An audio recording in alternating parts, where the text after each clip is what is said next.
Hello everybody, welcome back once again to the Final Fantasy VI Pixel Remaster Perfect Stats Guide.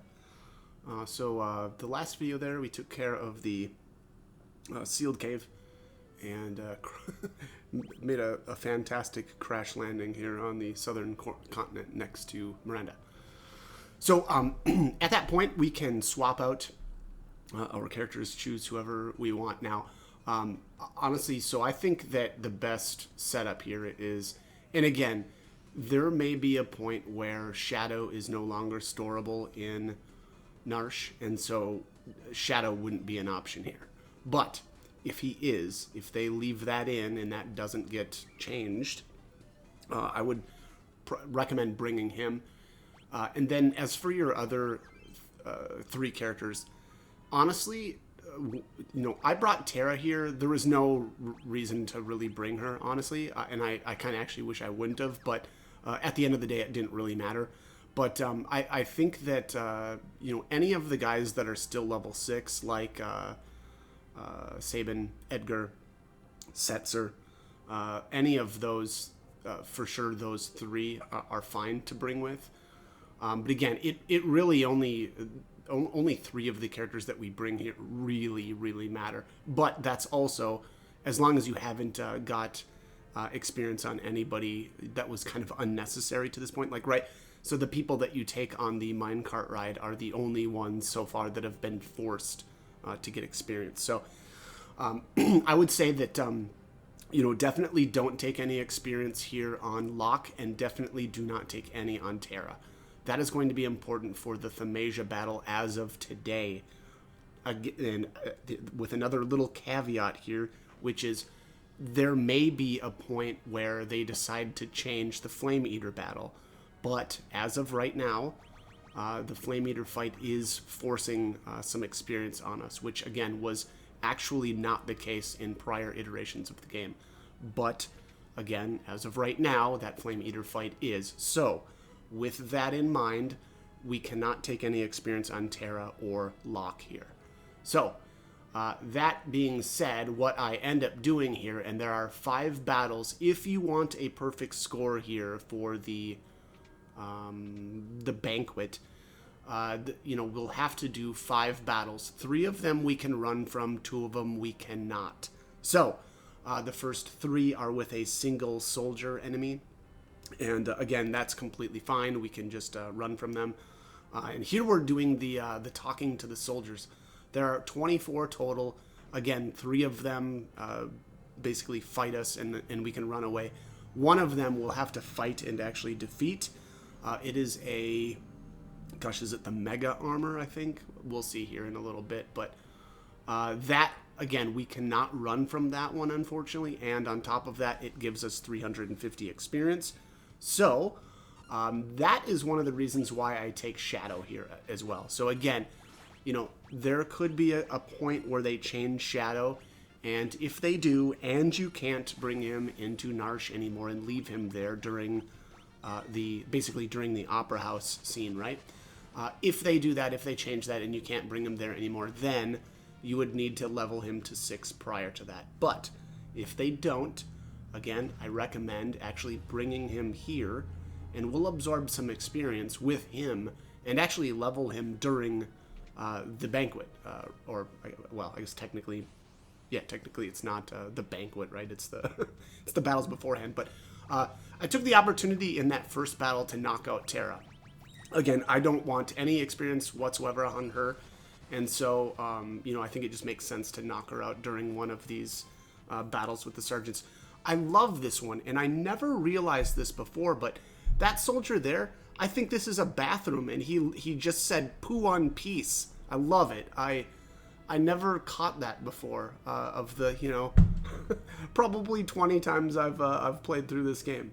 So yeah, I always learn something new, or coming across things that are funny. All right, get out of my face. Yeah, some of these guys, yell at you. Some of it's a mixed bag, right? With the Imperial army, kind of a mixed bag between the people that want to keep fighting and ones that are more, I don't know, can be more convinced by not fighting. So, all right. Anyways, I'm smoke bombing out of here. You know, that's just gonna save us a little bit of time. Honestly, the funny thing is, when I watched my old playthrough of the when I did this on the PlayStation version, I ended this with like a second or two to spare, which was kind of wild. They did some. There were some differences, I think, where, you know, you could, what was it like? You could do some sort of smoke bomb confuse glitch thing, and I don't know why that was the case. I don't know. Maybe you couldn't run away from the soldiers at first. I don't know. Or if I just didn't need to do that. I can't quite remember. But yeah, anyways, my guess is that must have, you know, ate up a bunch of time doing that. So it got to the point where I was cutting it really close. But here we have plenty of time to spare. So, all right. Anyways, moving on. We're going to grab, you know, I just grab all the chests. Technically, we could come back and grab that stuff later, but it doesn't eat up much time. So here is how I do this, right? I talk to the one on the bottom left, then I go over and talk to the guy on the right, and then I get ready for this battle here. Now, again, very important here, if you're planning on leveling Shadow off of this battle, is to actually equip him with the Zone Seeker, which, yes, by the way, okay, yeah, so it is the Mega Armor, and we'll get 350 experience here. Spread out amongst the rest of the characters here, it'll be, you know, Edgar will not level, Sabin will not level either, and neither will they level during the actual the final fight here. But if you notice, actually, yeah, so technically Shadow's not leveling quite here. He's actually going to level off of the 3 Imperial Elites. And again, the great thing about the Imperial Elites is that there's 3 of them, and they're each worth 200 experience apiece. So with these 3 characters alive, all 3 will get 200. And Edgar, excuse me, sorry.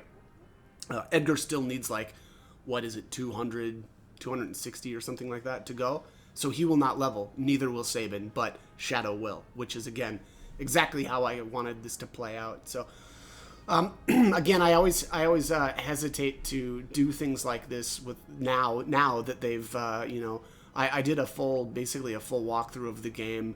You know, I guess I finished it up pretty much over a week ago. And unfortunately, though, the 28th, they did that patch where, you know, a lot of what I say in that video is not viable anymore, unfortunately, or those videos, I should say. And so, again, I'm worried about the same thing happening here with bringing Shadow. But, again, the caveat is, you know, if they ever patch this where Shadow is no longer able to be brought here, well, that's fine, actually. And at that point, we would just want to swap out Setzer instead. And since Setzer will be 6, much like Edgar and Sabin, Setzer will not level with those 2 battles that we're, again, forced to take experience from. So, you know, the other thing is, if you don't want to do any of this stuff, then that's fine. But the problem is, if you don't get a perfect score, you know, you're not going to get the ward bangle, which is, you know, I don't know. I still like it. You know, reducing the encounter rate is really nice, especially on a game like, you know, a low level or perfect stats kind of guide. It's just nice to not have to run into those battles. But that said, though, you know, being that we can quick save, it kind of cuts down the usefulness of that relic. Again, at that point, then it's more of like an annoyance factor, because, I mean, you know, doing a quick save and constantly reloading your game isn't the most fun thing ever. But all right, so again, you know, Edgar still needs 268 experience to level. Same with Sabin, and then Shadow here is actually going to level. Here I just topped everybody off. And again, make sure if you're leveling Shadow here to be equipped with Zone Seeker. I suppose, or Bismarck. It depends on which route that you're going, right? Physical or I should say strength or magic. But again, I really, really prefer going magic. I mean, pretty much on everybody. Locke, I usually go physical, but even then, it's questionable whether or not you know, I should really keep going with that. We don't have much of a choice because of the minecart now. I mean, I suppose we sort of still do. There's a way that you can do the minecart and not get levels on Locke, but then you'd need to take the levels on Gao, and I don't know. I didn't really want to do that. So, Anyways, there it is. Shadow, gains a level. And then there's the Magicite Shard. I actually really like that. So the Imperial Elite will end up on the Velt as well. And the good thing about those guys is, again, they do drop the Magicite Shard. So, I kind of hesitate to bring this up, but, why not? You can actually use those Magicite Shards to summon Ragnarok, which is one of the ways that you can actually morph still. And again, I hesitate to bring that up because the chance that the RNG is just not on your side, and honestly, I don't really think that it's worth doing. But I suppose you can get some items that you can't normally get. Again, like the Miracle Shoes, which then you can get in the World of Balance as opposed to the World of Ruin. But again, so the way that works though is you throw out a piece of Magicite and it'll choose a random Esper to summon, and it'll make it so that sometimes it'll summon Ragnarok, and then on top of that, it's not always going to it's not always going to be successful though, and so, and then on top of that, whatever the reward you get is usually about one quarter of the time when it does succeed. So again, not the RNG really has to be on your side in order to successfully morph something using a Magicite Shard, but it's possible, so I figured I'd throw it in there. But if you notice there, I of course I talked over all of the choices here at the Banquet, but basically it's Toast to your homelands, and then what's the second one? Kefka uses poison, and that's inexcusable. Then Celeste is one of us. And then I know you have to ask the Emperor the 3 questions and don't repeat yourself. Then when he brings up the Espers, you say the Espers have gone a little too far. And then he'll ask you, which was the question that you asked first, which obviously is, I always go from top to bottom. It just makes it really easy. So here we're going to get our rewards. So, if you've done everything right here, you'll get, all of the different rewards. So let's see what we get here. Imperial troops withdrawn from South Figaro. Forces taken out of Doma. Unlocking the observation post. And then you get the Tin Tenebulum and then the Ward Bangle as well. So if you got the Ward Bangle, you did it perfectly. That's a perfect score. So at that point, I actually will just throw that on Locke for the time being. So we're gonna end up. Actually, I think it'll be the next video because we're coming up on the end of this one. But I actually make sure to not get into any battles on the way to Themasia. Partly that's to. I guess that's because I like to farm Genji gloves on the Velt from the dragons.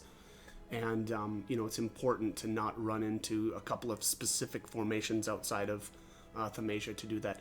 I'll bring that up again in the next video. But, again, I actually really like the Ward Bangle. And, we can use quick saves anyway, so we can actually really go anywhere we want without getting into any battles. But, again, it cuts down the amount of times that we need to do that. So here I just go in and kind of gloat, because Kefka is here in the jail cell. But I like the little, actually I went over in there to say hi to Cyan. I like that Cyan is hanging out outside of Kefka's cell. Now, I don't know what he's doing there. I don't know if he's threatening Kefka, but he does mention there that he'll never forgive him. So, I don't know. Maybe Cyan wants to do something to Kefka. I don't know. Hard to say. But, all right, anyways, I'm out of time for this one. So, as always, hope the guide was helpful and hope you join for more videos. Thanks for watching.